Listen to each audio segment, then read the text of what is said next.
Doppler echocardiography, echocardiography, Heart&Techy. Doppler echocardiography include pulse wave, continuous wave and color flow Doppler. Doppler principle is applied to blood flow within the heart, and the direction and velocity of blood flow can be determined by examining the movement of red blood cells by ultrasound beam.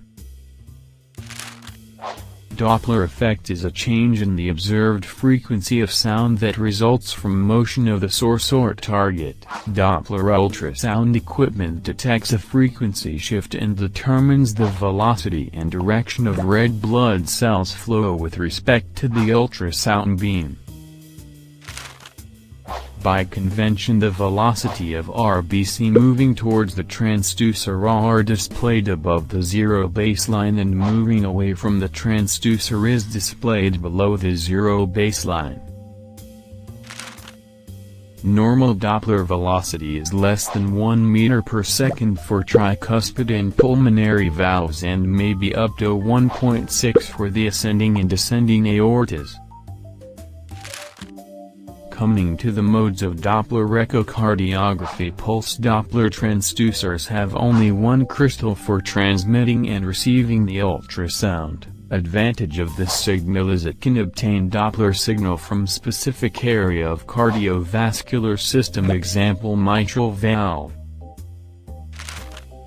In continuous wave Doppler there are two crystals, one is for transmitting and another one is for receiving the signal. Major limitation is this Doppler is lack of discrimination of the many blood velocity components returning to the transducer, for example measuring LVOT velocity.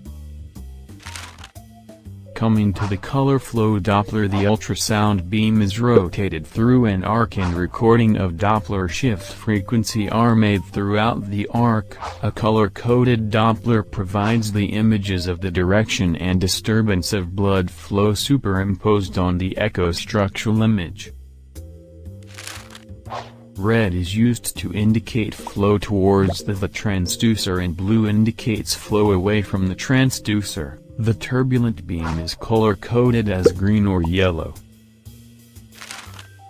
Information that can be obtained from Doppler spectrum is the velocity of blood through a sample volume, example pulse wave, and along entire beam path using continuous wave, and Doppler also provides direction of flow relative to transducer and timing of flow events during cardiac cycle.